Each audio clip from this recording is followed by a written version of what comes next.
Hey guys, good afternoon and welcome to the Art Talk by Sneha Arts. As all of you know, that Sneha Arts is having a leading gallery, art gallery in South India, and Dr. Snehalata Prasad is the director and the art collector. And every year, Sneha Arts conducts a lot of events across India. And today we have eminent artist Sri Samadar Singh joining us today. He's pretty famous with an international fame. He's from Rajasthan and he is well known for his traditional tempera painting art. And you can see an awesome painting behind him, which is almost like an aura effect. Being born in a Rajput family, he's won a lot of awards. He's won a lot of honoraries. He's also done a lot of shows across different countries like England, Japan, Italy, Germany, etc. Or he's also been part of Lalit Kala Academy, and he's also very famous in the eminent artists we have from his generation. So very nice to have you on the show, Samdar sir. Thanks for taking time out for Sneha Arts show. And आपकी journey कैसे शुरू हुई? And friends, any questions you have आप भी पूछ सकते हो. हम we will discuss that during this particular live session. Sir, ये आर्ट जर्नी कैसे शुरू हुई? Being from a Rajput family, ये घराना में आर्ट का क्या वैल्यू था एंड आपका कैसा था जर्नी स्टार्टिंग में? सबसे पहले मैं स्नेहा आर्ट सेंटर को बहुत बहुत धन्यवाद देना चाहूंगा, उसको थैंक्स आपको और स्नेह लता जी को. Thank you sir. कि आप लोगों ने अपॉर्चुनिटी दी मेरे को यहाँ आने के लिए, लोगों से बात करने के लिए, लोगों को अपने बारे में बताने के लिए. So thanks lot. और आर्ट जर्नी हमारे ट्रेडिशन के अंदर तो नहीं था, लेकिन बचपन से बड़ा शौक था. मेरे दो बड़े भाई जो हैं वो कभी कभी पेंटिंग किया करते थे, उनको सब्जेक्ट था उनका, तो उसको देख के मुझे बचपन में चाइल्डहुड के अंदर मेरे को थोड़ा इंटरेस्ट हुआ. लेकिन जब स्कूलिंग शुरू हुई प्रॉपरली तो पेरेंट्स ने इसको डिसलाइक किया कि मैं पेंटिंग नहीं करूं, और मुझे साइंस की तरफ एडमिशन दिला दिया गया, और मैंने बायोलॉजी से 11th क्लास पास की. लेकिन लगातार मेरा जो मन के अंदर जो बचपन से जो आर्ट के प्रति लगाव था, प्यार था, इंटरेस्ट था, वो कभी भी साइंस के होते हुए भी खत्म नहीं हुआ. लेकिन जब स्कूलिंग करने के बाद में मैं वापस जो है मैं आर्ट फील्ड में आया, और मैंने स्कूल ऑफ आर्ट राजस्थान में, जो राजस्थान स्कूल ऑफ आर्ट बड़ा फेमस स्कूल ऑफ आर्ट है, वहाँ मैंने एडमिशन लिया, और वहाँ से मैंने 2 डिप्लोमा किए पेंटिंग में और स्कल्पचर के अंदर. लेकिन वो स्टडी जो थी उसके अंदर इतना ज़्यादा कुछ नहीं सिखाने की बात नहीं थी, न वहाँ सीख पाए थे ऐसे. मेरे को शुरू से ही बहुत कुछ अलग से कुछ करने की इच्छा थी. तो यहाँ राजस्थान के अंदर मिनिएचर पेंटिंग का बड़ा क्रेज था. मैंने लगभग 70-71 से ही मिनिएचर पेंटिंग को करना शुरू कर दिया. और उससे 2 बातें थी, एक तो पैसा अर्न होता था, मनी अर्न होता था, और दूसरा ये था कि वो जो मेरी शौक था पेंटिंग करने का वो लगातार चलता गया. तो ये इस तरह से, लेकिन धीरे धीरे मिनिएचर पेंटिंग को तो मैंने लगभग 15-20 साल तक खूब किया. लेकिन बाद में मैंने सोचा कि miniature painting there is like a craft, इसको केवल कॉपी कर रहे हैं हम, जो आगे पहले जो बना गए, चाहे किसी भी स्टाइल के अंदर हो, किसी भी शैली में हो, उसमें लोग जो बना गए उसकी मैं नकल कर रहा हूँ खाली. मैं यहाँ समदर सिंह कहाँ है? तो मैंने फिर कुछ ऐसे एक्सपेरिमेंटल काम किए, तो मेरी एक अलग से शैली निकल के आई. वाह. सो बट फैमिली का सपोर्ट कैसा था जब पैसे आने लगे, अर्निंग शुरू हुई आपकी, तो कैसा था उनका फीडबैक, कैसा था? वो नेचुरली जब अर्निंग शुरू हो गई तो फैमिली ने भी एक्सेप्ट कर लिया, उसको मान लिया, और बड़ा इसको मुझे एनकरेज करने लगे. और मेरे को था, लेकिन शुरू के अंदर जो था, जब मैं बचपन के अंदर जब 6th 7th 8th में पढ़ता था, जब मैं पेंटिंग करता था, तो घर वाले जब सो जाते थे या जब कोई नहीं होता था तब छुप करके पेंटिंग किया करता था. और लेकिन उस वक्त खूब किया मैंने काम, बचपन के अंदर खूब काम किया. लेकिन जब स्कूलिंग हुई, वो आगे 9th 10th 11th में आए, तो वहाँ उस वक्त इतना ज्यादा तो कोई टाइम नहीं मिलता था. तो लेकिन बाद में जब मैंने आर्ट फील्ड में आ गया, मैं फिर आर्ट स्टडी करने लग गया प्रॉपरली, तो स्टडी के साथ साथ जो पैसा भी अर्न होने लगा, तो सबने उसको बहुत अच्छा किया, महसूस किया. Okay.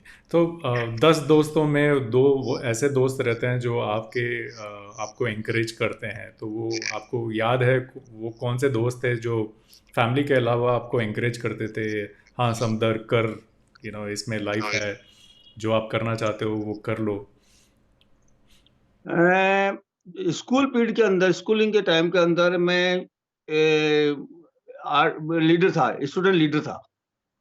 और मैं 10 साल तक स्कूल ऑफ आर्ट के अंदर जब रहा तो मैं सेक्रेटरी और प्रेसिडेंट ही रहा। वाह। और लीडिंग का मेरा आदत शुरू से रही है, तो सारे लोग, दोस्त लोग मुझे हर तरह से एनकरेज करते थे, जो पॉलिटिकली मुझे बहुत सपोर्ट करते थे, पॉलिटिक्स के अंदर बड़ा सपोर्ट करते थे। क्योंकि स्कूल ऑफ आर्ट के अंदर स्थितियां बहुत ही ज्यादा खराब थी उस वक्त जब हम्म। मैंने एडमिशन लिया था। तब इसको रिकॉग्निशन नहीं था, स्कूल को, इसका यहाँ को नौकरी नहीं लगती थी। तो सारा पूरा जो स्टूडेंट मेरे साथ में थे, मेरे साथ पढ़ने वाले लोग थे, आगे पीछे जो भी थे, सब मुझे बहुत सपोर्ट करते थे। और लेकिन जब आर्ट की बात करते हैं, पेंटिंग बात करते हैं, तो चूंकि मेरे बैकग्राउंड के अंदर इस तरह से कोई ट्रेडिशन नहीं था, मैंने सीखा नहीं किसी से, तो मेरे कुछ ऐसे दोस्त थे जो यही काम करते थे। उन्होंने ये कहूँ मैं तो गलत नहीं होगा कि मेरा जो वास्तव में जो शुरू के गुरु हैं, हम्म। जो पेंटिंग सिखाने वाले, वो मेरा एक दोस्त था वीरेंद्र शर्मा। और इस तरह से दो तीन और दोस्त थे, तो वो बहुत बड़े काम करते थे, तो उन्होंने ही मुझे सब कुछ, बहुत कुछ सिखाया। और उनको देख देख करके हम दिन रात साथ में रहते थे, उनको देख करके, और बड़ा काम अच्छा करने लगे। वो कोई भी रोजाना इवनिंग के अंदर वो हम लोग मीटिंग करते थे, तो जो भी मिस्टेक्स होती थी, गलतियां होती थी, वो उसके अंदर हम सारे दोस्त मिलकर डिस्कस करते थे कि इसमें ये गलती रह गई, आइंदा ये नहीं करेंगे। तो हम्म। दोस्तों का रोल तो बहुत बड़ा रहा है मेरे इस आर्ट लाइफ के अंदर आगे बढ़ने के अंदर। लेकिन मैं एक यहाँ बात और करना चाहूंगा कि कुछ लोग मेरे पास, कुछ स्टूडेंट मेरे पास पेंटिंग सीखने आते थे। उसमें से भी एक स्टूडेंट ऐसी जिसने मुझे बहुत ही ज्यादा एनकरेज किया। वो मेरे पास पेंटिंग सीखने आती थी, और वो मेरे काम पे डिस्कस भी करती थी। वो खुद आर्टिस्ट थी और है भी। और किस्मत से बड़ी सौभाग्य रहा कि आज वो मेरी पत्नी है। उसने मुझे ओह। बहुत सपोर्ट किया उस वक्त से ही। आज के लगभग 40 साल पहले जो हमारी दोस्ती हुई, तो उसने मुझे बहुत सपोर्ट किया, उसने बहुत एनकरेज किया। मेरे हर काम के अंदर कोई प्रॉब्लम आती थी तो सपोर्ट करती थी। उसका नाम कुकू है। तो she is very nice lady and she is very nice artist also. तो उसने मुझे बहुत ही एनकरेज किया। तो मेरा आज तक यहाँ जो जर्नी में यहाँ पहुंचने का बहुत बड़े कारण जो है, मेरी वाइफ भी है। ओके। सो आपको क्या पसंद है, मतलब दोस्त या आपकी वाइफ जो खाली अप्रिशिएट करते, आपको खाली एनकरेज करते रहे, या थोड़ा क्रिटिसाइज भी करे कि ये यहाँ पे, मतलब फ्रैंकली बताए कि समदर जी यहाँ पे थोड़ा कमी दिख रही है? बहुत अच्छी बात पूछी आपने। जो मेरी लाइफ में मैंने जो सबसे ज्यादा जिसको अप्रिशिएट किया है, मुझे वो लोग ज्यादा अच्छे लगते हैं जो मेरे क्रिटिसाइज करते हैं मेरे काम की। बशर्ते वो समझदार होने चाहिए, मूर्ख हम्म। नहीं होने चाहिए। तो जो समझदार लोग जब क्रिटिसाइज करते हैं तो उसी से सीखने को मिलता है। देखिए, बड़ाई करने के लिए, अप्रिशिएट करने के लिए तो हजारों लोग मिल जाएंगे, लेकिन आपको सही रास्ता दिखाने के लिए या ये बताने के लिए कि आगे मत जाना, आगे ये रास्ते में इसमें ये खराबी है, आगे ये खड्डा आएगा, आगे ये दिक्कत आएगी, ये बताने वाले बहुत कम मिलेंगे। या तो पेरेंट्स होते हैं या हम्म। दोस्त होते हैं। तो जो असली में दोस्त होते हैं, वास्तव में दोस्त होते हैं, वही तो जो समझदार क्रिटिक्स रहे हैं मेरे साथ में, जो भी मेरे दोस्त लोग, उन्होंने मुझे बहुत ज्यादा इस तरह से हेल्प की मेरी। एक मेरा एक शुरू से आदत रही है कि मेरे जितने भी दोस्त हैं उन सबको मैं मेरे घर बुलाया करता था। हम्म। और हम इवनिंग के अंदर कभी मैं उनके घर जाते थे, तो वो हमारे घर आते थे। तो एक उस वक्त एक माहौल था जो आज नहीं है। आज तो ये स्थितियां खत्म हो गई है। हमारे टाइम के अंदर हम जब यंग थे, तो तब हमारे 5-10 और दोस्त ऐसे थे, तो हम रोजाना मिलके और केवल यही डिस्कस करते थे कि स्टूडियो विजिट करते थे दोस्तों की, और एक दूसरे की पेंटिंग का क्रिटिसाइज करते थे या उसकी अप्रिशिएट करते थे, जो भी होता था उसके ऊपर डिस्कस करते थे।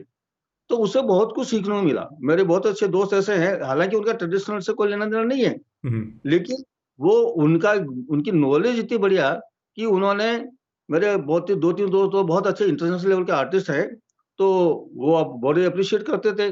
और वो गलतियां बताते हैं, आज भी बताते हैं। आज भी हम लोग मिलते जुलते हैं तो केवल आर्ट की बात करते हैं। तो जो दोस्तों का रोल बहुत तगड़ा रहा है इसमें। और मैं उन लोगों को अप्रिशिएट ज्यादा करता हूँ, जो ज्यादा पसंद करता हूँ, या वो मेरे सबसे हितैषी वो सब हैं जो मेरी कमजोरियों को बताते हैं, बजाय इसके कि अच्छाइयाँ। अच्छाइयाँ तो ठीक है, जो है, लेकिन कमजोरियों को बताने से ही सुधरेगी। तो मैं ऐसे लोगों को ज्यादा पसंद करता हूँ। सुपर। सो जब कॉलेज में आप लीडर थे, मतलब अनफॉर्चुनेटली इंडिया में जैसे ही ये यूनियन लीडर है, ये कॉलेज लीडर है, हमारा दिमाग में यही रहता है कि यार ये कुछ मतलब काम बिगाड़ने का काम कर रहा है। बट आप जो बोले, बहुत चीज़ें जो नहीं चलते कॉलेज में या कहीं पे भी, वो खाली ऐसा डिमांड करने से, एक पार्टी बनाने से, डिमांड करने से ही काम होता है। तो आपके आपके कौन से चीज़ें अचीवमेंट्स थी एज अ लीडर, एंड आपको पर्सनल लाइफ में कैसा इम्पैक्ट हुआ with that role of as a college leader? Personally आप क्या सीखे? हाँ, पर्सनली मुझे बहुत फायदा हुआ। लेकिन ये था कि जब मैं आर्ट कॉलेज में एडमिशन लिया था, तब इस हमारे school of art, Rajasthan school of art, जो बहुत पुराना, लगभग 150 साल पुराना स्कूल है, हम्म। उसकी उसका रिकॉग्निशन नहीं था। उसका स्थितियां बहुत खराब हो गई थी। शुरू में तो इंटरनेशनल फेम था, लेकिन बीच में जो थे 60s 50s के अंदर, 70s के अंदर इसकी स्थिति बहुत खराब हो गई थी। इसको तो इसको यहाँ से पढ़ने वाले लोग, स्टूडेंट्स को कोई बेनिफिट नहीं मिलता था, कोई नौकरियां नहीं मिलती थी और कुछ नहीं होता था। और इवन यहाँ का स्टाफ था, उसके अंदर भी बहुत इस तरह के स्टाफ था जो प्राइमरी स्कूल के लायक भी नहीं थे। उन लोगों हम्म। को यहाँ पर डिपोट कर दिया गया था।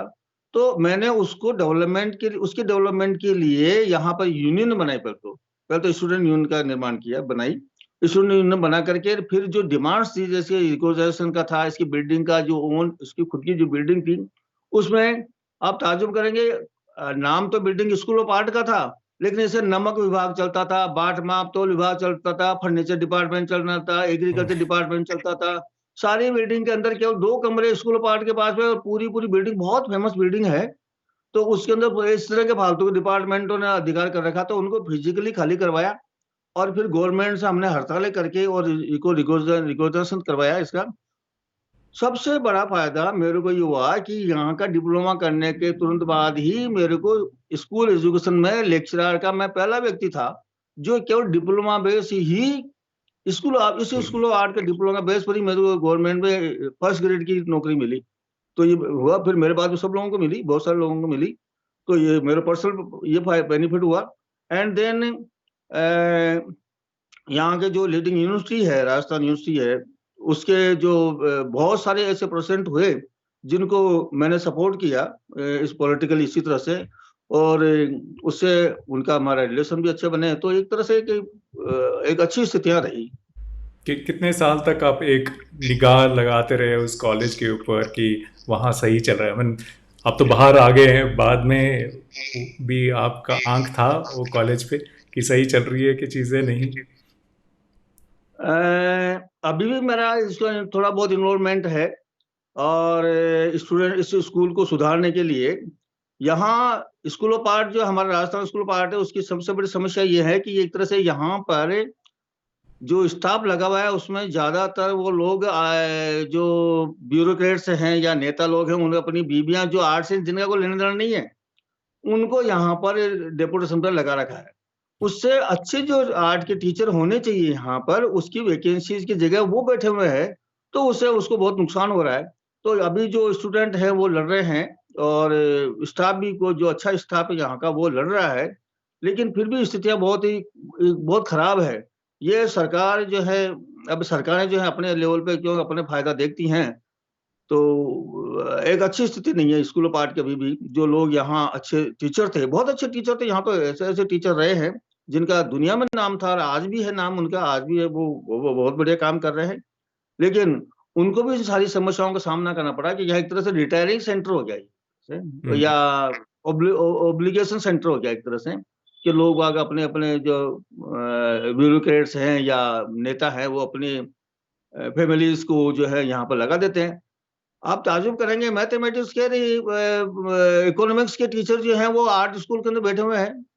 हम्म। तो ये स्थितियां हो रही है, बहुत दयनीय स्थिति है। उससे घुटन होता है उससे।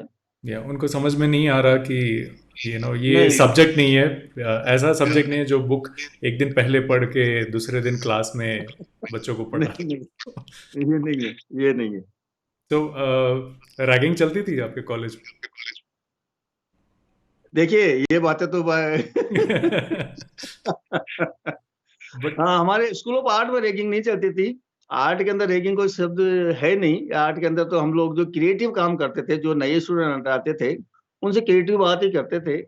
और जो हम लोग थे, सीनियर जो लोग थे, वो कुछ रैगिंग के रूप के अंदर जो है फिजिकली नहीं, बल्कि क्रिएटिव जो काम उनसे करवाया करते थे, इट्स ऑलवेज करते गुड थे। टू चैलेंज हाँ, चैलेंज अदर्स। भाई दिखा तू क्या करने आया है, तेरे क्या क्वालिटी है। I think this is always good, ये सभी हेल्दी कॉन्वर्जेशन हाँ, है पता करने के लिए कि इट्स लाइक ए हाँ, इंट्रोडक्शन।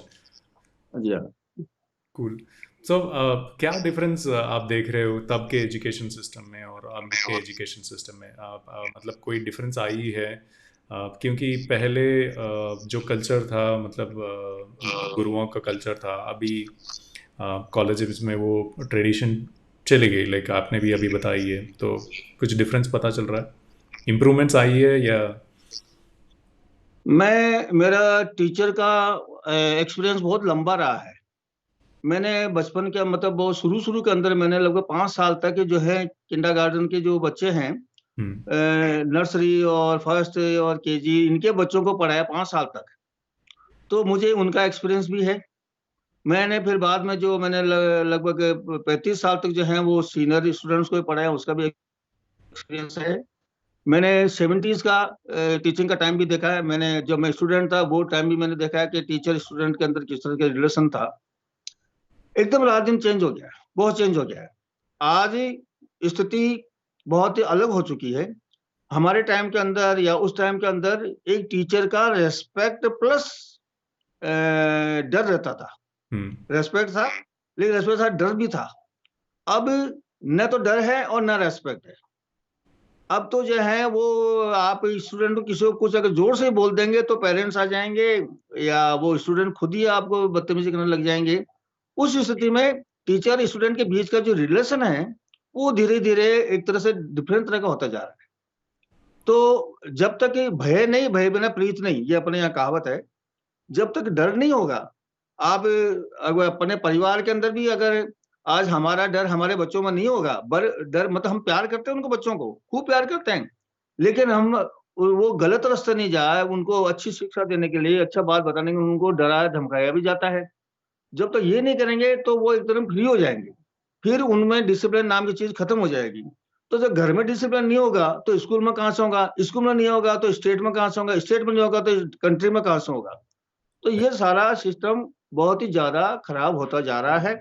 और अब ये जो नया जो तरीका चला है पढ़ने-पढ़ाने का, ये और भी ज़्यादा अजीब तरह का है कि आप जो भी नहीं मिला गूगल से ले ले लीजिए या ऑनलाइन क्लासेस कर दीजिए, सब कुछ जो आप देखिए गूगल से मिल जाएगा आपको, लेकिन जो आप और मैं जो आमने-सामने बात कर रहे हैं ना, अपन जो टेलीफ़ोन से बात कर रहे हैं वो मज़ा नहीं आ रहा है। हम्म। टेलीफ़ोन में वो मज़ा नहीं आता जो अब हम आमने-सामने बात कर रहे हैं अपन। एक अपन दोनों मिल के बात करेंगे उसका और भी ज़्यादा आनंद आएगा। तो इस तरह से हर चीज़ के अंदर, पढ़ाई के अंदर, सबके अंदर ये सारी चीज़ें वो बदलती जा रही हैं। अब वो स्थितियाँ नहीं रही और एक बहुत बड़ा बदलाव मैं ये देख रहा हूँ बड़ा दुःख होता है, दर्द होता है कि चाहे गवर्नमेंट का सिस्टम कह लीजिए, सरकारी सिस्टम कह लीजिए या सामाजिक सिस्टम कह लीजिए कि जो अच्छे टीचर हुआ करते थे हमारे टाइम में या हैं, अभी भी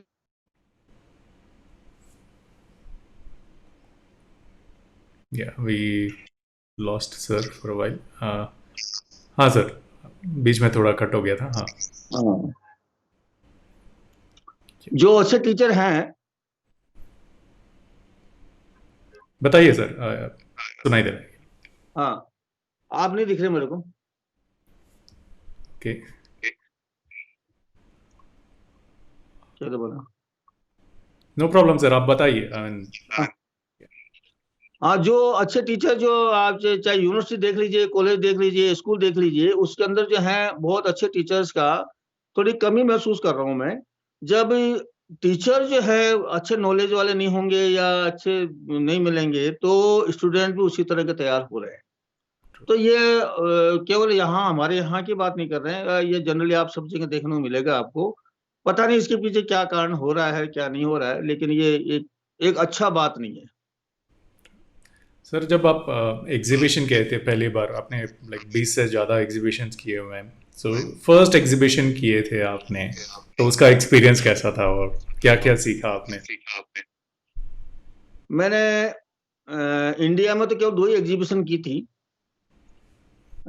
लेकिन सबसे पहले मैंने जापान में 85 में एग्जीबिशन की थी। तो एक तरह से जो हमारा जो एशियन जो कल्चर है हम्म। वो जापान के अंदर भी मुझे बहुत कुछ देखने को मिला। जापानीज कल्चर बहुत अच्छा लगा मेरे को देखने के लिए, वहाँ की आर्ट बहुत अच्छी लगी। और वो तो उस वक्त क्या था कि वो गैलरी वाले ने मेरे यही पेंटिंग खरीद ली थी, लेकिन मेरे को खाली जापान घूमने के लिए ही बुलाया गया था। उसके बाद मैंने यूरोप के अंदर जो है एग्जीबिशन शुरू की। ज्यादातर एग्जीबिशन मैंने इंग्लैंड के अंदर की है, वेल्स में इंग्लैंड में की है। तो वहाँ एक तरह दूसरा ही कल्चर था। जापान में जो एग्जीबिशन की थी वो तो एक तरह से एशियन जो आर्ट है वो ऑलमोस्ट एक जैसी सी मिलती जुलती सीख है। हम्म। लेकिन जब यूरोप के अंदर हम जाते हैं तो बिल्कुल अलग तरह का काम है। वहाँ यूरोपियन आर्ट अलग तरह की है और एशियन आर्ट अलग तरह की है। तो वो वहाँ के लोगों ने इसको बहुत अप्रिशिएट किया। और मजेदार बात यह रही कि वहाँ की एक art society, art art Wales art council ने मेरी पेंटिंग्स का जो 2 साल तक एक ट्रेवलिंग एग्जीबिशन की इंग्लैंड और वेल्स के अंदर। ये मेरे लिए बहुत बड़ी एक अपॉर्चुनिटी थी। और इससे उन्होंने लगभग 10-12 जगह पर जो है मेरी पेंटिंग्स को घुमाया। और उससे मुझे बहुत ज्यादा अप्रिसिएशन मिला। और हर बार मतलब ये तो कभी होता नहीं है कि सारी पेंटिंग बिक जाती है, लेकिन एक हर बार जो है कि अच्छा उसमें रहा है। ओके, तो आपके लिए बहुत सारे कॉम्प्लीमेंट्स भी आ रहे हैं। Thank you so much sir, and you know शुभकामनाएं फ्रॉम शरद भरद्वाज। एंड हरीश राव बोल रहे हैं, this show specially the art show by Sneha Arts is one of my favorite shows, which is it has a tinge of web series and a very good interview. Keep going and keep doing this sort of regular shows. Thank you, Harish Rao. Yeah, we have a lot of other people who are watching this. Vibha is saying good afternoon. खरी खरी सही बात। Okay, Lalit Sharma ji बोल रहे हैं, सही बात कही है आपने। सो या आपके आपका नेक्स्ट क्वेश्चन है सर। आपने कृपाल सिंह शेखावत, आप उनके स्टूडेंट थे, उनके साथ आपको आर्ट सीखने का चांस मिला, बट उनको गुरु बनाने के लिए आपको क्या क्या करना पड़ा? वो कृपाल सिंह जी एक बहुत महान कलाकार रहे हैं। वो नंदलाल बोस के स्टूडेंट रहे, बहुत क्लोज स्टूडेंट रहे। वो मायदा सेसो जो जापान का बहुत बड़ा आर्टिस्ट था उसके स्टूडेंट रहे। एक तरह ईस्ट का बहुत बड़ा आर्टिस्ट हुआ है मायदा सेसो, उसके स्टूडेंट रहे। और उनमें बंगाल स्कूल का बहुत बड़ा कल्चर उनके अंदर मौजूद था। वो कृपाल सिंह जी जो हैं वो 3 विधाओं के मास्टर थे, टेम्परा पेंटिंग के, फ्रेस्को पेंटिंग के और ब्लू पोर्ट्री के। उन्होंने लेकिन ब्लू पोर्ट्री में ज्यादा काम किया। एक छोटा सा किस्सा था कि मैंने जब स्कूलिंग पूरी कर ली तो मुझे लगा कि मुझे आर्ट फील्ड में मुझे जाना है। तो मैं वहाँ कृपाल सिंह जी के एक स्कूल चलाते थे, महारानी गायत्री देवी जी चलाते थे स्कूल, तो उसमें वो डायरेक्टर थे। तो मैंने वहाँ एडमिशन लिया, लेकिन मेरा बचपन का जो टेम्परामेंट था बहुत एग्रेसिव था। तो मेरे वहाँ कुछ कारणों से झगड़े वगड़े हो गए, तो मुझे वहां से उन्होंने निकाल दिया। तो वो उनके मन में था, तो उन्होंने कई सालों तक मेरे को एक्सेप्ट ही नहीं किया कि मैं उनका स्टूडेंट बनूं। मैं बहुत कोशिश करता रहा कि नहीं, मैं गुरु तो बनाऊंगा तो आपको ही बनाऊंगा। लेकिन कई सालों की कोशिश के बाद के अंदर आखिर मेरी जीत हुई और उन्होंने मुझे एक्सेप्ट कर लिया। और उसके बाद 35 साल तक मैं उनके साथ रहा। उनका सबसे क्लोज स्टूडेंट्स के अंदर मैं उनमें माना जाता हूँ। और उनकी टेक्निक के अंदर ही काम करता हूँ ज्यादातर। तो उनका बड़ी दया रही मेरे पे। लेकिन वो बहुत ग्रेट आर्टिस्ट थे। So, ये जो आप टेक्निक्स यूज़ कर रहे हैं, हम बात कर रहे थे अपनी जापानीज टेक्निक्स, इसके एलिमेंट्स क्या है and how was the journey? मैं आर्ट फील्ड से नहीं हूँ, बट आप जो अभी बोल रहे थे tempera art and tempera painting, ये सभी क्या रहते हैं? मतलब ये दीज आर डिफरेंट स्ट्रोक्स और स्टाइल? नहीं, टेम्परा जो है एक्चुअल में तो क्या है, टेम्परा कई तरह का है। टेम्परा मीडियम जो है वो कई तरह से होता है। हमारी जो मिनिएचर पेंटिंग का है वो भी टेम्परा के अंदर ही माना जाता है। एक टेम्परा भी है, वो टेम्परा टेक्निक जो बहुत पुरानी टेक्निक है, ऐसी कई तरह से होती है। मैं जो करता हूँ, चूंकि मैं जापान 85 में जापान गया था, तो वहां मैंने उसकी थोड़ी सीखा ये। बाद में कृपाल सिंह जी भी इसी तरह से काम करते थे, तो मैंने उनको भी देखा, उनकी टेक्निक को भी मैंने अडॉप्ट किया। तो इसमें कुछ नहीं है। ये जरूर है कि मैं जो मेरी टेक्निक के अंदर में मैक्सिमम जो है मटेरियल, पेपर है, कलर है, ब्रश है, या और जो एलिमेंट्स हैं आर्ट के, वो ज्यादातर जापानीज यूज करता हूँ। ओके। और इसमें एक थोड़ा लेंथी प्रोसीजर है इसकी प्रिपरेशन का। हमारी इंडियन मिनिएचर पेंटिंग में तो क्या होता है कि वो हाथ के बने हुए कागज को लिया फटाफट, और उस पर थोड़ा सफेद खड़िया कर लगाया और ड्राइंग बनाई और रंग भरना शुरू कर देते हैं। लेकिन मेरी इसके अंदर मुझे रंग भरने शुरू करने तक जो है कम से कम 8 से 10 दिन लग जाते हैं प्रिपरेशन के अंदर, इसका पेपर तैयार करने के अंदर ही। Oh my God. तो ये थोड़ा टेक्निक थोड़ा हल्का सा डिफरेंट है, वरना है तो टेम्परा टेम्परा ही सारी सब चीजें।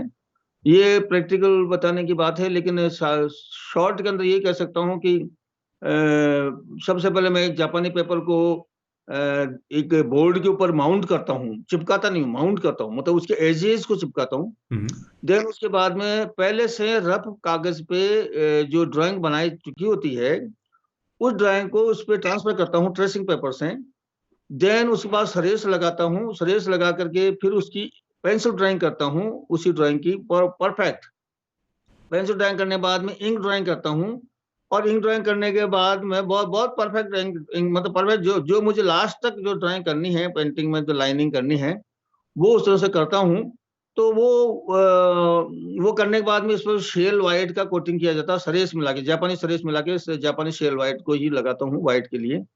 एंड देन वो जो 2 हाथ करने के बाद में हल्का हल्का जो लाइनें दिखती रहती है कागज पे पेंटिंग की, उनको छोड़ते हुए फर्स्ट कलर तो उनको छोड़ते हुए बनाने लगाता हूँ, और उसके बाद में दूसरी कोटिंग जो है या तीसरी कोटिंग जो है उसको ढकते हुए करता हूँ। और वो जो शुरू में जो पेंसिल लाइन की थी या इंक ड्राइंग की थी, उस लाइन के ऊपर वो लास्ट तक वो लाइन दोबारा हो जाती है। तो ये एक थोड़ा डिफरेंट ये तरीका है। वाह। सो जब मतलब नॉर्मली क्या होता है कि जब आर्टिस्ट को मूड आता है कि आज आप पेंटिंग करें, तो वो शुरू कर देते हैं, बट आप जो प्रिपरेशन ऑफ 8 days बता रहे हैं, तो उसमें तो बहुत मतलब प्लानिंग की ज़रूरत होगी, मतलब स्टॉक पहले हाँ, ही रेडी रख के। बिल्कुल बहुत प्लानिंग जरूरत है। पहले पहले पढ़ते हैं, जो भी सब्जेक्ट बनाना होता है, उस पढ़ने के बाद में उसको डीपली स्टडी करते हैं। डीपली स्टडी करने के बाद में फिर खुद की ड्राइंग बनाते हैं, खुद की जो भी बनाना है, सब्जेक्ट बनाना है, वो करते हैं। उसके बाद में फिर रफ ड्राइंग बनाने के बाद में, साधारण कागज बनाने के बाद में, फिर उसको फाइनल ट्रांसफर करते हैं जापानी पेपर के ऊपर। तो ये थोड़ा के लंबे प्रोसीजर है, इसलिए मेरी पेंटिंग में मैं साल भर में ज्यादा पेंटिंग बना भी नहीं पाता हूँ, लगभग 8-10 पेंटिंग ही बना पाता हूँ। 8-10 भी ज्यादा हो जाती है, बल्कि मैं कोई 5-6 पेंटिंग ही बना पाता हूँ, क्योंकि एक पेंटिंग में कम से कम ये 2 महीने, 1.5-2 महीने लग जाते हैं। Oh my God. Okay. So, friends who have not seen, Samandar Singh's, artwork. So, let me play a short video about his journey and his work. So, एक छोटा सा video.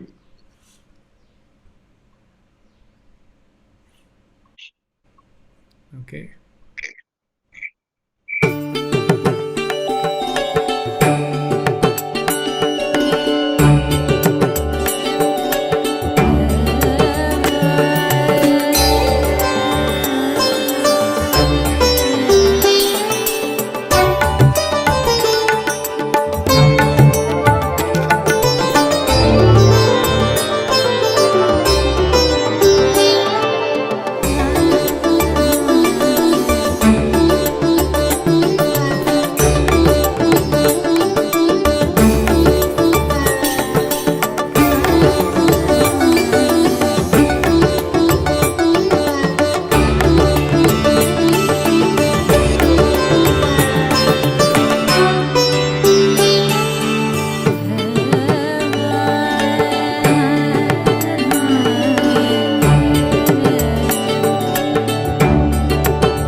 Super super art work sir.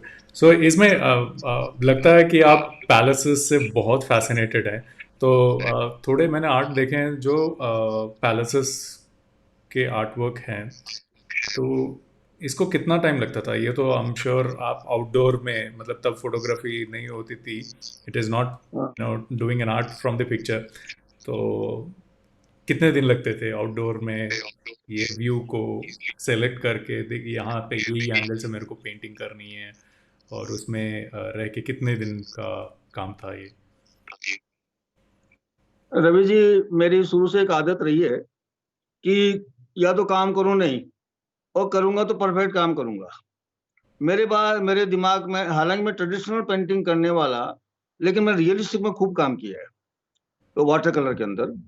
तो मेरे पास दिमाग में आई कि मुझे राजस्थान के जो फोर्ट्स हैं उनकी एक सीरीज तैयार करनी चाहिए।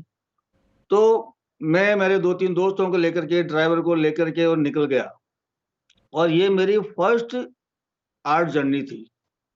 लगभग 2 महीने, डेढ़ 2 महीने तक मैं पूरे राजस्थान में घूमता रहा, और हर हर स्पॉट पे जाकर के। और चूंकि पर्टिकुलर किसी भी फूड का या पैलेस का अगर आप पेंटिंग करनी है, तो उसके अंदर, क्योंकि सुबह से शाम तक तो बैठ नहीं सकते, हम्म, उसमें लाइटिंग चेंज होती है, सब कुछ होती है। पर्टिकुलर 2-3 घंटे बैठ करके, घंटा 2 घंटा बैठ करके ही उसको, तो परफेक्ट काम वहीं पूरा करने के लिए मुझे कई बार कई जगह 2-3 दिन रुकना पड़ता था। तो ये करके मैंने एक आर्ट जर्नी की, और लगभग डेढ़ 2 महीने के अंदर मैंने पूरी ये मेरा ट्रेवलिंग करके और ये पूरा सीरीज बनाया, जिसमें राजस्थान के फूड्स हैं। वाह। आज लोग बाग जो है कैमरे से फोटो खींच के और स्टूडियो में बैठ के या घर में बैठ करके और उसका फोटो बना देते हैं। वो मैं उसको पसंद नहीं करता। जब तक आत्मा से आत्मा नहीं मिलेगी, जब से आप उसे उससे रूबरू नहीं होंगे, तब तक आपको उस चीज का मजा नहीं आएगा। चाहे नेचर की स्टडी हो, चाहे आदमी, चाहे ह्यूमन स्टडी हो, चाहे डेड चीजों की स्टडी हो, आप लाइव जब तक स्टडी नहीं करोगे, उसको देखोगे नहीं, मजा नहीं आएगा उसके अंदर। वो मैं थोड़ी देर पहले बात की थी आपको कि एक तो हम आपस में मिलके बात करें, एक हम टेलीफोन पे बात करें, एक हम वीडियो पे बात करें, उस सब के अंदर बहुत सारा अंतर होता है। तो मैंने ये एक पूरा सीरीज जो बनाया, वो वहां जाकर के बैठ कर फिर बनाया।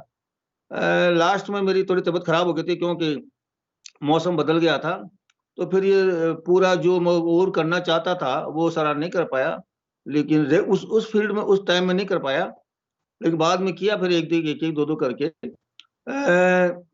एक अपॉर्चुनिटी ये भी रही कि मेरी वाइफ जो है वो कॉलेज में पढ़ाती थी, तो उसको जगह जगह उसकी पोस्टिंग हो जाया करती थी। वो जहाँ जाती थी, मुझे वहाँ जाने का मौका मिलता था। तो मैं वहाँ बैठा बैठा दिन भर क्या करूँ, तो वो कॉलेज चली जाती, तो मैं निकल जाता था। और वहाँ का जो पैलेस है या वहाँ की जो सराउंडिंग एरिया था, उनकी जो वो उसकी पेंटिंग बनाता था। तो ये एक तरह से ये सब कुछ होता गया। ओके। अगर मैं जाऊं ऐसे लोकेशंस में, और राजस्थान जैसे लोकेशन में जहाँ पे बहुत सारी गर्मी है, मतलब मैं तो एक छतरी, मतलब पहले तो वो सेटअप के बारे में सोचूंगा, आउटडोर सेटअप जहाँ पे मेरे को धूप ना लगे, अच्छा व्यू एंड ऑल। आपका स्टाइल क्या था? नहीं, ये प्रॉब्लम तो सबके साथ में आती है, गर्मी की, बरसात की, सर्दी की। ये मेरे साथ में भी आती थी और आती भी है। और लेकिन वो जब मौसम के अनुसार मॉर्निंग के अंदर ज्यादा प्रेफर करता था मैं। अगर गर्मी का मौसम है तो मॉर्निंग में जाकर के किसी पेड़ के नीचे बैठ करके और छाया के अंदर बैठ करके, या किसी नदी तालाब के किनारे बैठ करके और काम करता करता था। इसमें एक किशनगढ़ का किला भी है। किशनगढ़ है यहाँ अजमेर के पास में हमारे यहाँ। किशनगढ़ स्कूल की पेंटिंग्स भी बहुत फेमस रही है, आपने नाम सुना होगा, बनी ठनी का। हम्म, तो उसका जो फोर्ट बनाया था, तो वहाँ तालाब के किनारे बैठ करके और वहां बैठ के बनाया, तो खूब मजा आता था। पिकनिक हो जाती, एंजॉय करता था। और वहाँ इस एक फोर्ट के मैंने कोई 8-10 लैंडस्केप बनाए अलग अलग एंगल से। तो यूं इस तरह से वो तो देखना तो पड़ता था, मौसम और टाइम तो देखना ही पड़ता था। Okay sir. और थोड़े क्वेश्चंस आ रहे हैं। ललित शर्मा जी बोल रहे हैं, कृपाल सिंह के शिष्य होने से ही सिपवादी हैं मेरे मित्र। सो शिष्टवादी, शिपस्तवादी, सॉरी मेरी हिंदी थोड़ी खराब है। स्पर्शवादी। ओके। हाँ। वो क्या है कि कृपाल सिंह जी का गुण मेरे में बहुत सारे आए हैं। जैसे पिता के गुण बेटे में आते हैं, वैसे मेरे में मेरे गुरु जी के ज्यादा गुण हैं। एक तो स्पष्टवादी, मुंह पे कह देना जो बात है, कि पीछे से बैक बाइटिंग नहीं करना। ओके। जो बात कहनी है मुंह पे कह दो, अगर नाराज होता हो तो होने दो, लेकिन स्पष्टवादी। दूसरा, एकदम किसी भी चीज काम को परफेक्ट तरह से करना, उसमें ये चालूबाजी नहीं होना चाहिए। और एक अड़कचूट और था, एक शब्द है हमारे राजस्थान में, अड़कचूट, जो हर किसी से पंगा ले लेना, जबरदस्ती का बात का सीधा जवाब नहीं देना, ये एक अच्छी बात नहीं है। लेकिन ये सब क्योंकि उनके साथ में 35 साल तक खूब रहा, उनके साथ में खूब सारी यात्राएं की, बहुत सारी मेमोरीज हैं। और यहाँ दिन में भी मैं उनके पास में जाके बैठ जाया करता था, बहुत हमें गप्पे मारते थे। उनके पास बैठ करके कभी काम नहीं किया, खाली हमारे उनका जो गाइडेंस था वो डिस्कस पे ही डिपेंड था सारा। प्रैक्टिकल इनके साथ बैठने का काम तो वह एक दो बार ही मिला। विज्ञान भवन दिल्ली के अंदर जो है फ्रेस्को बनाया, उन्होंने फ्रेस्को पूरा नहीं किया, बाउंड्री वाल बनी खाली, बाउंड्री वॉल नहीं, बॉर्डर बनी खाली। तो उसमें मैंने उनके साथ में लगभग साल भर काम किया, रहा। इधर जयपुर के अंदर एक एक होटल है यहाँ पर, 5 स्टार, उसमें उन्होंने फ्रेस्को बनाए थे, उसमें मैंने उनके साथ में काम किया। जापान फेस्टिवल था इंडिया का, जापान के अंदर, तब मैंने वहाँ उनके साथ बैठ के काम किया उनके घर पे। लेकिन एक बहुत कम चांस ऐसे मिले कि उनके पास में बैठ करके काम सीखने का। लेकिन हाँ, लेकिन वो हमारा मिलना जुलना रोजाना था, तो इसलिए वो सारी बातें, उनका जो नेचर था वो मेरे में आ गया। कभी अच्छा भी लगता है, कभी ये भी लगता है कि नहीं, गलत है। हार्दिक बधाई एवं शुभकामनाएं। सेम ललित शर्मा जी बोल रहे हैं आपके लिए। Okay, thank you Lalit, thank you भाई, थैंक यू। ये भी बहुत बड़ा आर्टिस्ट है, बहुत अच्छा आर्टिस्ट है ललित भी, बहुत बढ़िया काम करता है और हमारा परम मित्र है। सुपर। सपना खन्ना बोल रहे हैं सुपर। धन्यवाद कर रहे हैं। ये सभी शो अभी वॉच कर रहे हैं। Nice to watch experiences in such of such creative artist. This is from Bisham Mirani. तो ये ओके, कॉम्प्लीमेंट थैंक यू, कर रहे हैं। Thank you, thank you. Okay sir. आप बहुत अच्छे गोल्डन इरा में आपका ये था जहाँ पे गुरु और शिष्य हुआ करते थे, और तो अभी क्या है, वो ट्रेडिशनल परंपरा से ये क्या ट्रेडिशनल आर्ट खाली ऐसे गुरु ही पढ़ा रहे हैं जो ट्रेडिशनल आर्ट बनाए। बाकी कॉलेजेस में, इंस्टीट्यूशंस में ये आर्ट नहीं सिखाई जाती। तो इसका कुछ आप सजेशन दोगे? Only masters are doing it.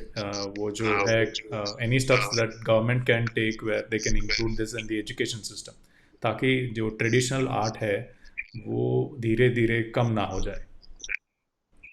आपके इसने आर्ट्स की डायरेक्टर इसने दत्ता जी से, प्रसाद जी से कल मेरी बहुत लंबी बात डिस्कस हुई इस बारे में भी, कि ये बहुत दुखदायी स्थितियां हैं, बहुत दर्द पैदा करने वाली स्थितियां हैं, कि जो हमारी जिस आज जो भी कोई नेता या कोई भी बोलेगा, सबसे पहले बोलेगा हमारे हमारे कला और संस्कृति, हमारे हम्म। आर्ट और कल्चर। लेकिन ये सबकी लास्ट प्रायोरिटी होती है, आर्ट कल्चर लास्ट प्रायोरिटी होती है किसी भी नेताजी की, किसी भी सरकार की। आज सारी अकेडमियां डेड सी पड़ी हुई हैं, उनको पैसा नहीं देती है सरकार, या सरकार जो भी हो, चाहे मैं किसी पर्टिकुलर किसी सरकार की बात नहीं करता, लेकिन इनको उनमें कुछ उनको इनकम नहीं दिखती है, उनसे कुछ फायदा नहीं दिखता है, तो हर तरह से अपने अपनी तरह से काम करते हैं। लेकिन ये जो ट्रेडिशन हमारा है, आर्ट का ट्रेडिशन है, चाहे किसी भी तरह से, हाँ क्राफ्ट के लिए जरूर सरकार थोड़ा बहुत कर रही है, लेकिन आर्ट के लिए जो रिच ट्रेडिशन है उसके लिए कुछ नहीं करेगा। फॉर एग्जाम्पल, जो हमारी ट्रेडिशनल पेंटिंग है, आर्ट है, मिनिएचर पेंटिंग के स्कूल्स हैं, स्टाइल है, उनके बारे में ना तो किसी स्कूल में या ना किसी कॉलेज में ना किसी यूनिवर्सिटी के अंदर अलग से पढ़ाया नहीं जाता है, अलग से कोई सब्जेक्ट नहीं होता है, अलग से कोई टीचर नहीं होता है। और वो सारी चीजें सब खत्म होती जा रही हैं, जाएगी। केवल कहीं कहीं कुछ कुछ जगह जो टीचर, जो आर्टिस्ट जो है पुराने जो या नए हैं, जो मिनिएचर पेंटिंग कर रहे हैं या ट्रेडिशनल आर्ट कर रहे हैं, वो अपने फायदे के लिए समझ लो या हेल्प के लिए समझ लो, कुछ लोगों को जो है अपने साथ में रख करके सिखा रहे हैं, तो थोड़ा बहुत वो चल रहा है। बाकी जैसे कृपाल सिंह जी का जो स्टाइल है या हमारा जो स्टाइल है, वो आगे हमारे बाद में खत्म सा हो रहा है, क्योंकि इसको सीखने के लिए कोई नहीं आ रहा है, न कोई सिखाने की स्थितियां हो रही है, न स्टूडेंट को इंटरेस्ट ले रहे हैं, ने और कोई कुछ नहीं हो रही। आज कृपाल सिंह जी का इतना बड़ा कलेक्शन था, इतना बड़ा उनका नाम था, उनका सब कुछ था। ये हम्म, नहीं कि सरकार उनके लिए कुछ एक इंस्टीट्यूशन या कोई सेक्शन या कोई डिपार्टमेंट खोलती, उनके मेमोरी के अंदर कुछ करती। या खाली कृपाल सिंह जी की बात नहीं है, आपके शेषगिरी राव हुए हैं हैदराबाद के अंदर, हम्म, बहुत फेमस आर्टिस्ट हुए हैं। तो उनका भी कुछ नहीं कुछ नहीं हुआ। बहुत सारे लोग हैं इस तरह से। तो आज शांति निकेतन के अंदर ये सब बंद हो खत्म हो गया, जहां पर इसका ट्रेडिशन बहुत रिच ट्रेडिशन था, वहां सब खत्म हो गया। तो इस बारे में, हमारे ट्रेडिशनल आर्ट के बारे में या मिनिएचर आर्ट के बारे में या हमारे स्ट्रॉन्ग जो कल्चर है उसके बारे में सरकारें या कोई भी संस्थाएं कुछ नहीं कर रही हैं। इसके लिए बहुत दर्द होता है, दुख होता है। सरकारों को चाहिए कि हाँ, एक जैसे पटियाला में एक यूनिवर्सिटी है, पंजाबी यूनिवर्सिटी, हम्म, वहाँ जरूर सब्जेक्ट चलता है, इसका एक अलग से सब्जेक्ट चलता है। एक दो जगह और भी चलता होगा। अब लाहौर में चलता है पूरा बहुत अच्छी तरह से, कराची में चलता है सारे सब्जेक्ट, पूरा यूनिवर्सिटी के अंदर पूरा डिपार्टमेंट है इसका एक तरह से। लेकिन हमारे यहाँ नहीं है इस तरह से कहीं पर भी। आपके बनारस में भी इस तरह से कोई देखने को नहीं मिलता कुछ बहुत रिच ट्रेडिशन वगैरह। अब जो बड़े बड़े इंस्टीट्यूशंस रहे हैं जहाँ का नाम रहा है, स्कूल ऑफ आर्ट जो है, राजस्थान स्कूल ऑफ आर्ट, तो बहुत इस नाम से जानी जाती थी। लेकिन वहां भी सब कुछ खत्म हो गया, वहां भी कुछ ऐसा कुछ नहीं है। तो ये सरकारों को चाहिए, और सरकार को साथ साथ में ये हम लोगों की भी जिम्मेवारी है कि कुछ ऐसी स्थितियां पैदा करें जिससे ये बात आगे जिंदा रहे। और अब मैं आपके ये जो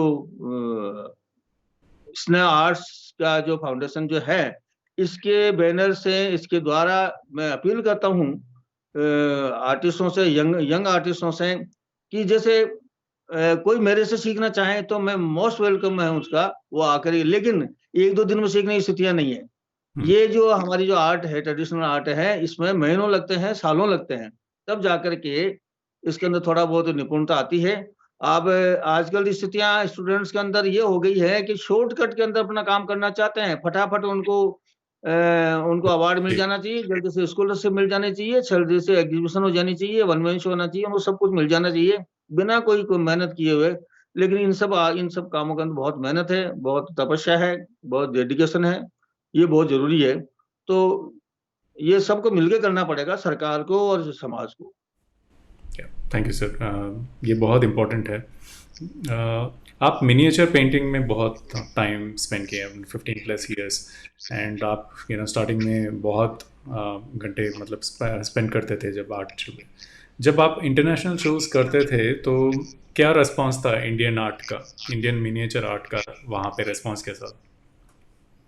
नहीं, बहुत बढ़िया, अच्छा रहता था। मतलब खास तौर से यूरोप के अंदर जो है, वो तो एक अजूबा समझा जाता था इसको, क्योंकि सारे लोग तो घूमने नहीं आते हैं इंडिया।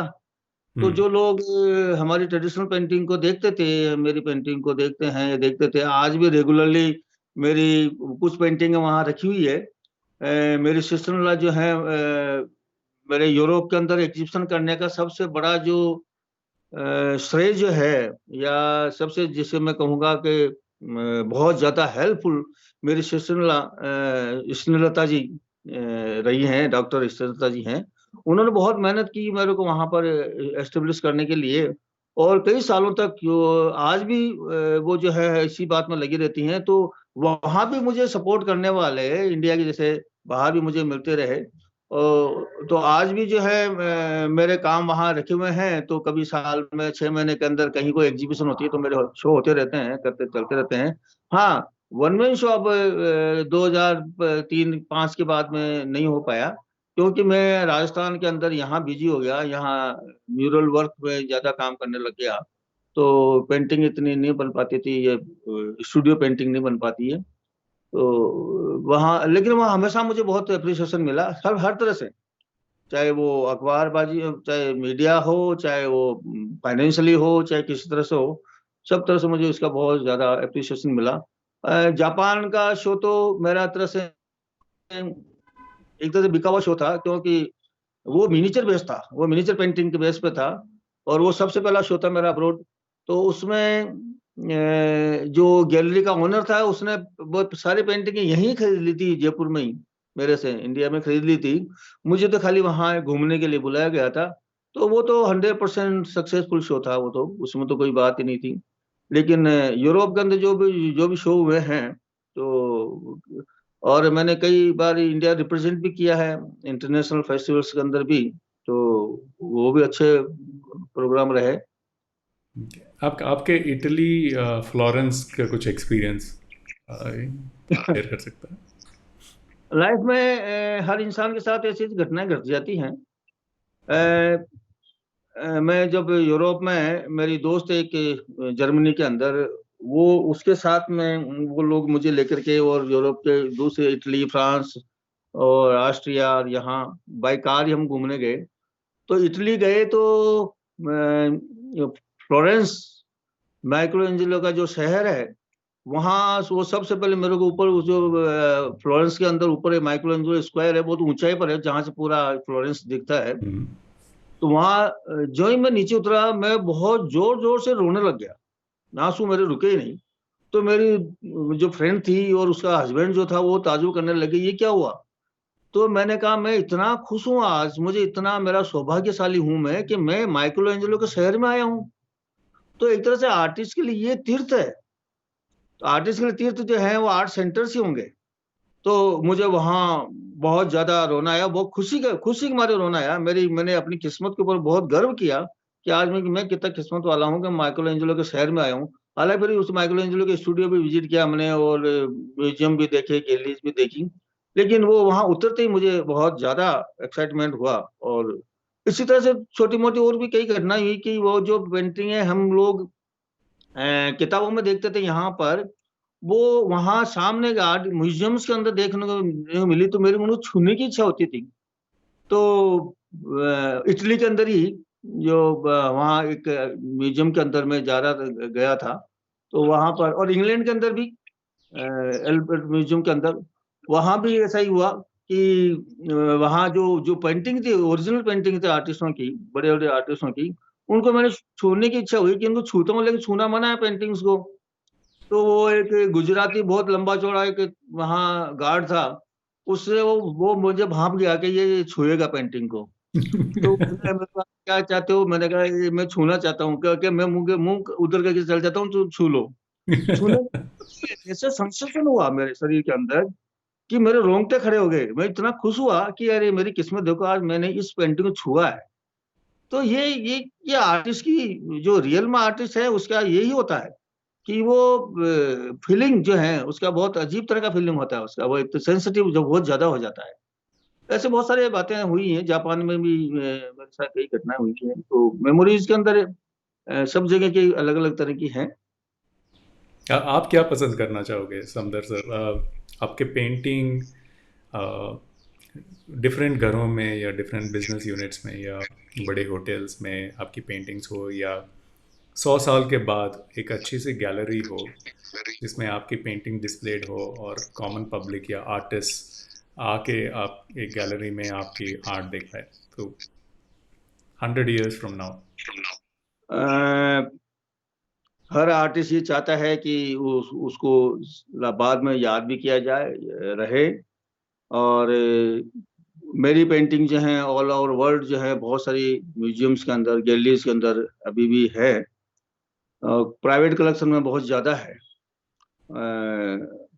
इंडिया के अंदर भी नेशनल गैलरी मॉडर्न आर्ट और बहुत सारे म्यूजियम्स के अंदर मेरी पेंटिंग्स हैं। यहाँ राजस्थान के अंदर भी ऑलमोस्ट सभी जगह मेरे वर्क हैं। अ, ये तो मैं चाहूंगा, यदि मेरी पेंटिंग अगर मेरे जाने बाद में बहुत सारा एक लोट अगर रहता है, बचता है। हालांकि इस वक्त ऐसी स्थिति है कि मेरे पास में बताने के लिए दो तीन पेंटिंग ही होती है। बाकी जो कमीशन वर्क जैसा काम होता है, जो सारी वो अभी जो काम कर रहा हूँ वो सारा ऑलरेडी बुक है किसी का। तो यदि बस्ती है तो ऑफ कोर्स चाहूंगा कि एक छोटी सी कोई गैलरी हो, म्यूजियम हो, उसके अंदर ये परमानेंट कलेक्शन में रहे, लोग देखें। खास तौर से मैं तो यही चाहता हूँ कि मेरा जो थोड़ा बहुत जितना भी नॉलेज है मेरे आर्ट की, वो मेरे से कुछ कुछ लोग सीख करके उसको जिंदा रखें। और मेरा जो मटेरियल है या मेरे पास जो भी आर्ट का जो चीजें हैं, वो उनका प्रॉपर तरह से उनका यूज हो। वरना आज कृपाल सिंह जी के बाद में उनका जो भी आर्ट मटेरियल था उसका कोई इसका कुछ नहीं हुआ, ऐसे ही इधर उधर हो रहा है। तो यही सारी चीजें हर आर्टिस्ट चाहता है, हर इंसान चाहता है, लेकिन ये तो फ्यूचर पे डिपेंड करता है क्या स्थितियां होती है क्या नहीं होती है। मेरे घर में जो है, मेरी डॉटर्स जो हैं वो इस लाइन में नहीं है। मेरा एक लड़का जो है वो जरूर इस लाइन में है, लेकिन वो सीरियस आर्टिस्ट नहीं है।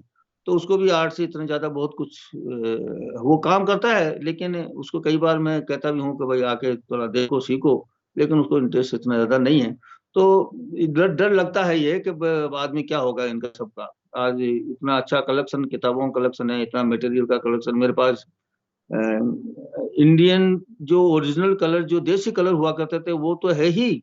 इसके बाद जापान, जर्मनी, इटली, फ्रांस, यहाँ के बहुत अच्छा कलर्स का कलेक्शन है, मटेरियल का कलेक्शन है। तो उसका प्रॉपर यूज हो कोई किस तरह से, ये तो चाहूंगा ही मैं। सर, यहाँ पे कमेंट्स भी आ रहे हैं। जो परंपरा थी, विशम मीरानी जी भी बोल रहे हैं कि गुरु शिष्य परंपरा अब खत्म होती जा रही है। तो आपके मुताबिक क्या क्वालिटीज़ होनी चाहिए एक शिष्य को? लाइक अभी जो बोल रहे हैं, अगर कोई इंटरेस्टेड हो ये आर्ट सीखने के लिए, परंपरा आगे सबसे बढ़ाने के लिए। सबसे पहले उसका जो है आर्ट के प्रति पागल की जैसे लगाव होना चाहिए, डेडिकेशन होना चाहिए, इंटरेस्ट होना चाहिए, जबरदस्ती नहीं होनी चाहिए। जब तक वो अपने मन से काम नहीं करेगा, सीखेगा नहीं, लगाव नहीं होगा, क्योंकि ये एक लंबा प्रोसीजर है। आज अच्छा कोई भी डांसर है, वो जब तक रियाज नहीं करेगा, प्रैक्टिस नहीं करेगा, तब तो अच्छा डांस नहीं कर सकता। अच्छा सिंगर जो है, जब तक अच्छी तरह से रियाज, घंटों रियाज नहीं करेगा तब तो नहीं हो सकता। मैंने 15 साल तक 18 घंटे पेंटिंग की है। मेरे को कोई किसी को वो नहीं था, कोई मेरे पर जोर नहीं था कि तुम इतना इतना मैं काम करूं। मेरे को लगाव था, लगन था। 18 घंटा, 24 घंटे में 18 घंटे, 15 साल तक, एक दिन नहीं, 2 दिन नहीं, 15 साल तक 18 घंटा काम किया, तब जाके यहाँ पहुंचा हूं। 2 रुपए की पेंटिंग बनाता था मैं, अगला 2 रुपए में पेंटिंग खरीदा था मेरी, तो उसे 4 रुपए का काम करके देता था उसमें। तो उसे मुझे फायदा ये हुआ कि एक तो वो ग्राहक मेरे से मुझे छोड़ के गया कहीं नहीं, क्योंकि उसको 2 रुपए काम 4-6 रुपए का मिल रहा है। हम्म। और एक मेरा हाथ सुधरा, खुद का हाथ एकदम स्किलनेस मेरे में ज्यादा आई। तो ये सब होता है लगन से, आप डेडिकेशन से होता है। आप बोझ समझ करके काम करेगा तो सबसे पहले जिसको भी सीखना है उसके अंदर इसके प्रति बिल्कुल ऐसा भयंकर लगाव होना चाहिए, वही सीख सकता है। खाली पेंटिंग ही नहीं, आप कोई भी आर्ट देख लीजिए, कोई भी सिस्टम देख लीजिए, चाहे आज का जो मॉडर्न जो सिस्टम है सारा जो है, वो आप किसी उसको भी आप जब तक डेडिकेशन से काम नहीं करेगा तो नहीं हो सकता। हर काम में बहुत मन से लगाव होना चाहिए, डेडिकेशन होना चाहिए, तब उसका होगा। सो पर से अभी बताए, सोचिए अगर ये शो देखने के बाद कोई ऐसा शिष्य मिल जाता है या जाती है जो महीने साल ऐसे काम करने के लिए, आपके साथ सीखने के लिए रेडी हो, तो गुरु के तरफ से आप एज ए गुरु क्या कमिटमेंट दे पाओगे? मैं उसको शुरू से तैयार करूंगा। उसको क्या क्या गड़े या लाइन खींचने से लेकर के, रंग ओढ़ने से लेकर के शुरू करूंगा। और उसके अंदर किसी चीज की कमी नहीं रहे, जितना मुझे आता है। मैं नहीं हूं, मैं ये नहीं कह रहा हूं कि मैं 100% एक्सपर्ट हूँ या पूरा पूर्ण हूँ, पूर्ण कोई व्यक्ति होता नहीं है। जितना मुझे आता है मैं सब कुछ उसको देने के लिए तैयार हूँ, बशर्ते वो मन से लगन से काम करेगा तो, या करेगी तो मैं पूरी तरह से करूंगा। लेकिन शुरू से करूंगा। देखिए इसके अंदर स्केच, स्टडी, ये सारे बहुत जरूरी होता है। आप आज भी मैं कोई भी एलिमेंट अगर पेंटिंग में बनाता हूँ तो पहले उसकी स्टडी करता हूँ। हालांकि मेरी पहले ऑलरेडी की हुई होती है, लेकिन फिर भी देखता हूँ। आप ताजुब करेंगे, मैं जो लैंडस्केप बनाने लगा तो उससे पहले मैंने हर मौसम में जाके एक पत्थरों की स्टडी हर मौसम में जाके की। वो जुलाई में किस तरह का दिख रहा है, जून में किस तरह का दिख रहा है, सितंबर में किस तरह का दिख रहा है, उसमें कलर में चेंज हो रहा है। तो ये सारी चीजें इतनी डीपली स्टडी होनी चाहिए। हालांकि अब आज की तारीख के अंदर पता नहीं कोई इतना कोई कर पाए या नहीं कर पाए, लेकिन मैंने तो इसी तरह से किया। और मैं चाहूंगा कि जो मेरे से सीखेगा स्टूडेंट, वो भी इसी तरह से डिवोटी हो। Super, super. यही सुनना चाहता था कि आपकी तरफ से आप क्या सपोर्ट दोगे ये परंपरा चलाने के लिए, क्योंकि it is not only finding a student या किसी को आर्टिस्ट बना के, ये परंपरा चलाने के लिए जो आप बोल रहे थे ये चैलेंज है, इसको सॉल्व करने के लिए आपकी तरफ से क्या सपोर्ट दोगे, ये मैं सुनना चाहता था। So thank you sir, thank you for doing that. So आपके लाइफ में ऐसे कभी मोमेंट आया है कि एक ऐसा बायर जो आपके पास आया हो, बहुत पसंद आए आपके आर्ट, बट उनके पास उतने पैसे नहीं थे, या पैसे नहीं थे, या ऐसे तो मौके बहुत आए हैं, ऐसे मौके बहुत आए हैं। और खास तौर से इंडिया के अंदर भी हैं, आए हैं, ऐसे कई लोग आए हैं मेरी पेंटिंग्स लेने के लिए, लेकिन उनको अब तो वो कई बार कंप्रोमाइज नहीं करते हैं, लेकिन कई बार कंप्रोमाइज भी किया। एक एक दो उदाहरण, एक छोटा सा उदाहरण देता हूँ। मैं इंग्लैंड के अंदर, मैं लंदन में मेरा शो था नेहरू सेंटर में, और एक अमेरिकन लेडी थी, तो वो रोजाना उस पेंटिंग का आगे सामने आके खड़ी हो जाती थी, और उसको घंटों निहारती रहती थी एक पेंटिंग को। तो मैं 2-3 दिन बाद में भांप गया कि इसको ये पेंटिंग बहुत पसंद है और रोजाना आ रही है। तो एक दिन मैंने पूछा, वो तुम्हें ये पेंटिंग अच्छी लगी? तो उसने, उसकी आंखों में पानी सा आ गया कि मुझे इतनी अच्छी लग रही है, लेकिन आई कांट बाय, मैं इसको खरीद नहीं सकती। मैं क्यों? कि मेरे पास पैसा नहीं है। अरे मैं पैसे क्या परवाह करते, ले जाओ, धीरे धीरे दे देना। तो उसने मेरे को 50-50 पाउंड हर महीने देना शुरू किया। वाह। आप ताजुब कीजिए। और फिर भी उसने जो मेरी 800 पाउंड की पेंटिंग जो थी, उसमें 400 पाउंड ही दिया, फिर उसके बाद दिए नहीं, वो कोई बात नहीं। तो ऐसे मौके तो कई बार आए हैं। एक इंग्लैंड के अंदर एक मेरी सिस्टर इन लॉ की जान पहचान का, इनका बहुत फैमिली फ्रेंड, वो ड्राइवर था। उसने कहा मेरे पास पैसे नहीं है, मैं पेंटिंग लेना चाहता हूँ, मैं ले जाओ।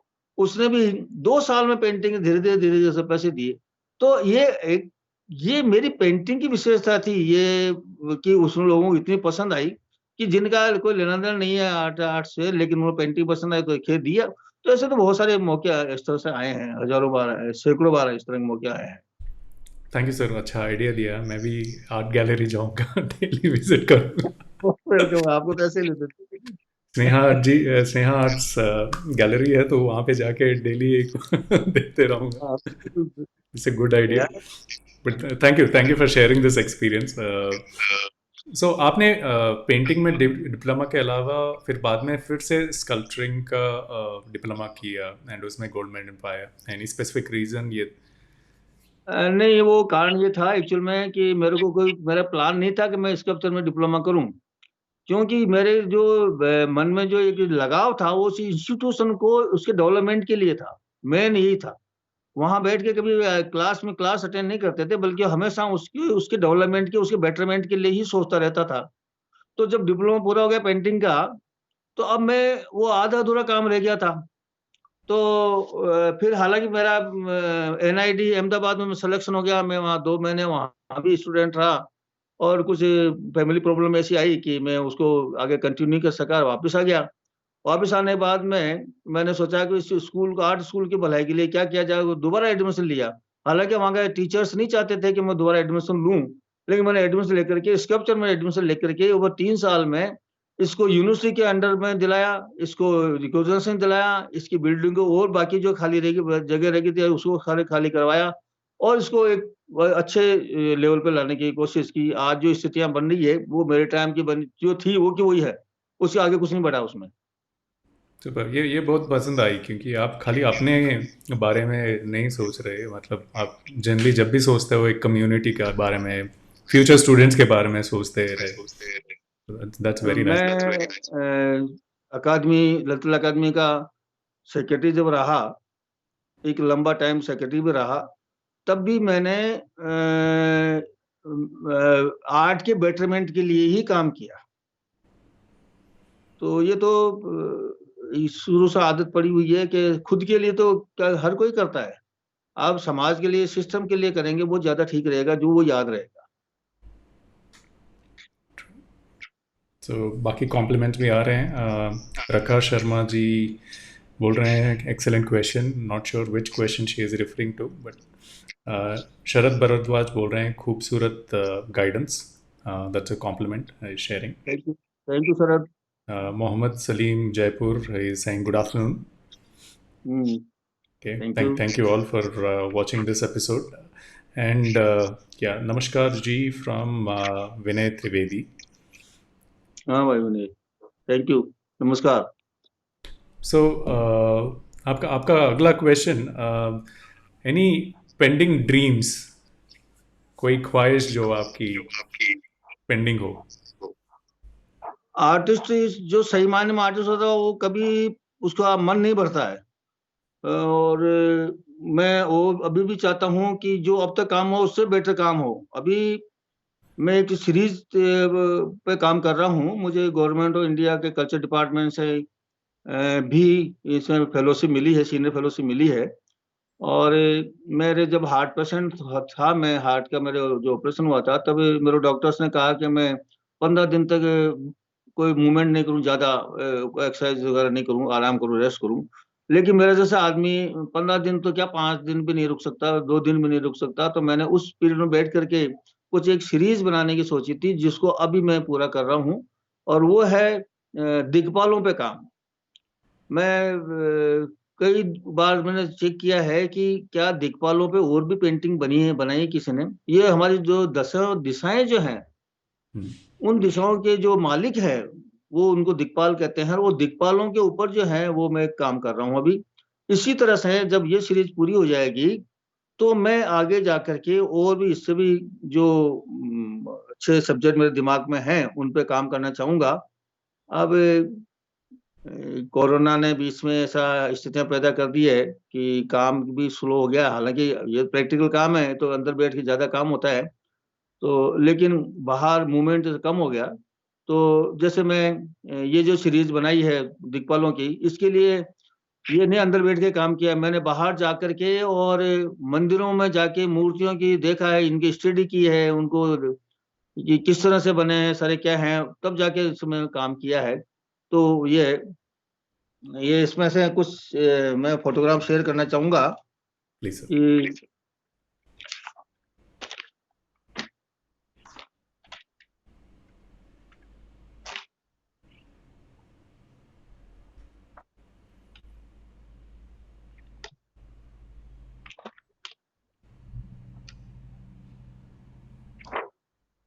ये दिक्पालों पे भी मैंने जो काम किया है, ड्राइंग्स बनाई है, उसमें से ये है।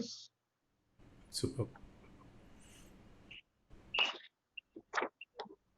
ये ईशान जो है, ईशान कोण जो होता है उत्तर पश्चिम का, उत्तर पूर्व का जो कोण होता है उसके दिक्पाल हैं, उनका है ये। ये वरुण है, पश्चिम के देवता। इस तरह से ये 10 ड्राइंग्स बनाई हैं।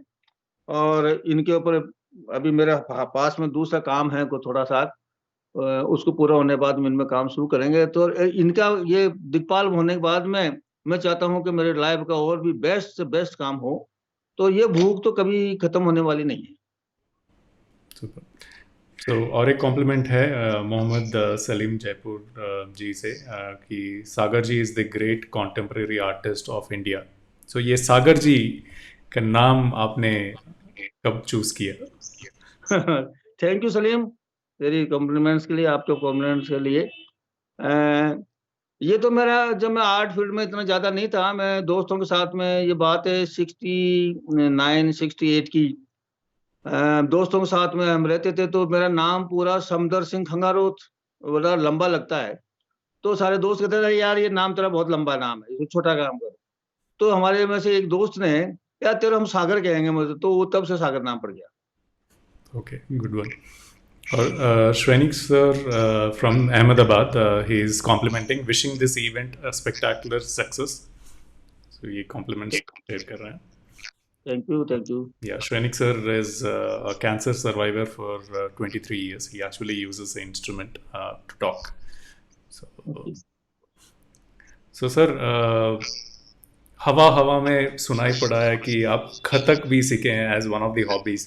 सो ये हॉबी आपको ये मेरे बहुत सारी बचपन से ही आते हैं कि ये भी कर लूं, वो भी कर लूं। हालांकि अब मैंने स्कल्पचर के अंदर गोल्ड मेडलिस्ट हूं, मतलब मैंने टॉप किया है, लेकिन स्कल्पचर नहीं कर रहा हूं। तो मेरे एक दोस्त हुआ करते हैं, वो अभी भी मौजूद हैं, बहुत अच्छे डांसर हैं। उन्होंने मुझे कहा कि नहीं, तू डांस कर। तो हमने डांस शुरू कर दिया। लेकिन वो 5-6 महीने तक तो कथक डांस सीखा। लेकिन वो मेरे में वो लोच लचक जो आनी चाहिए डांस की, लड़कियों वाली, औरतों वाली, वो नहीं आ रही थी। तो उसने कहा नहीं, तू नहीं कर सकता, तो वो छोड़ दिया। तो वो इस तरह से बहुत सारी चीजें हैं। मेरा पेंटिंग के बाद में दूसरी जो सबसे बड़ी हॉबी है, वो खाना बनाना और खिलाना। ओह वाह। ये मेरा दूसरा बड़ा शौक है पेंटिंग के बाद में। और मैं अभी भी बहुत ज्यादा एंजॉय करता हूँ खाना बना करके, खुद खाना नहीं, दोस्तों को, परिवार वालों को खिलाने में बहुत ज्यादा आनंद आता है। या तो मेरे बच्चे या वाइफ वगैरह जब बहुत ज्यादा खुश होते हैं तो कहते हैं आज खाना आप बनाओगे। तो कई बार जो है मैं स्पेशली कुछ चीजें बनाता हूँ। तो ये भी मेरा हॉबी रही है बचपन से, क्योंकि बचपन से अधिकतर अकेला रहा, खाना खुद बनाते थे, तो वो आदत पड़ी हुई है खाने की भी। किसके लिए और ज़्यादा बनाते हैं आप? जो हॉबी है जनरली खाना जो बनाते हैं, तो एक अच्छा होस्ट एक अच्छा खाना बनाता है, और जो घर में अपने लिए या अपने फैमिली के लिए खाना बनाता है, ये दो डिफरेंट कैटेगरी है। तो आप कौन से हाँ, कैटेगरी में? एक अच्छे होस्ट जो बाहर के दोस्तों और गेस्ट जो आपके साथ पास आते हैं, उनके लिए बनाने के लिए ये हॉबी आप पसंद करते हो या घर पे बनाने? नहीं, मैं दोस्तों के लिए बनाने ज्यादा पसंद करता हूँ। तो आप बहुत अच्छे होस्ट हो। हाँ तो जो भी है, लेकिन मुझे दोस्तों के अंदर ये भी है मेरा कि बहुत आनंद से जीना, हर तरह के आनंद से जीना, और दोस्तों के साथ में खूब मस्ती मारना। हालांकि अब जो थोड़ा कम हो गया है, कम दूरियां हो गई है, थोड़ी शहर भी बड़े हो गए, दोस्त लोग भी दूर दूर दूर हो गए, सब दोस्तों की उम्र बढ़ गई। तो लेकिन एक जमाना था तो मेरे यहाँ जूते खोलने की जगह नहीं थी, होती थी। Oh my God. मतलब इतने सारे फ्रेंड्स आते थे कि बाहर जो बालकनी के अंदर जो जूतों के रखने की जगह नहीं होती थी, इतने दोस्त आते, डेली आते थे इतने। और एवरी नाइट जो है, रात को 2 बजे तक, 3 बजे तक हम लोग सब एंजॉय करते थे। वो सारी मेमोरीज आज भी जो है वो जिंदा रखे हुए है मन के अंदर, बहुत सारी चीजें ताजगी लाती है। और यहाँ तक पहुंचने में आज जो कुछ भी हूं मैं, मेरे दोस्तों का बहुत बड़ा योगदान भी रहा है, क्योंकि मैं सबको मिलजुल के रहा दोस्तों के साथ में। आज मेरे फ्रेंड सर्किल बहुत लंबा चौड़ा फ्रेंड सर्किल है। तो मैं जहां भी जाता हूँ, चाहे वो उदयपुर हो, चाहे वो जोधपुर हो, चाहे बीकानेर हो, चाहे कहीं भी हो, मैं वहाँ दोस्तों के साथ में खूब एंजॉय करता हूँ।